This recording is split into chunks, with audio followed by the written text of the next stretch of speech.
let's look at 4C and D. G of f of x, so that means first we would put in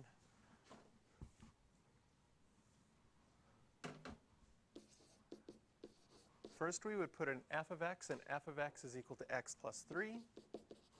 And then g of x takes whatever you put in, squares it, and adds 1. So that would be you'd put in x plus 3, that would get squared, and you would add 1.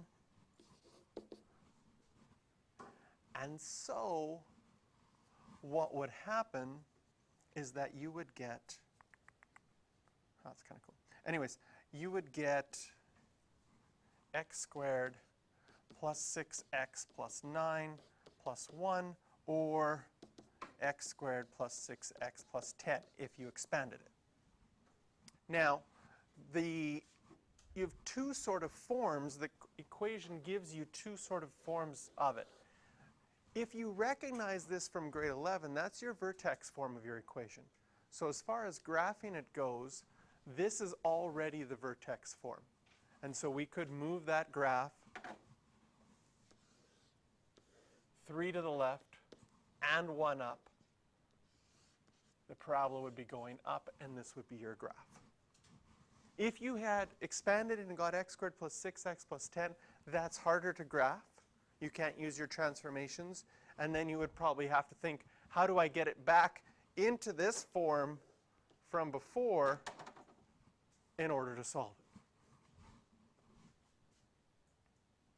And if you recognize that you had that already, then you wouldn't have to work with that.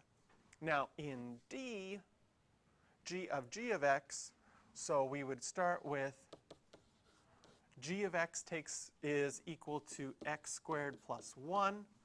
And then g of x would take x squared plus 1 all squared plus 1. And so in this case, you would get x to the 4 plus 2x squared plus 1 plus 1.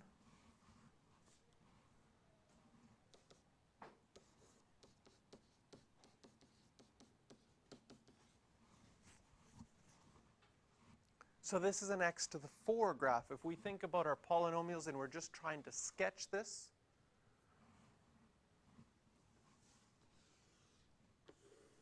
the thing that we know about an x to the 4 graph is that a positive x to the 4 graph acts like a parabola. So it's going to end at the top and end at the top in the other spot. We can try to factor this, but a quick check with your factor theorem or remainder theorem by plugging in 2 or 1, neither of them work.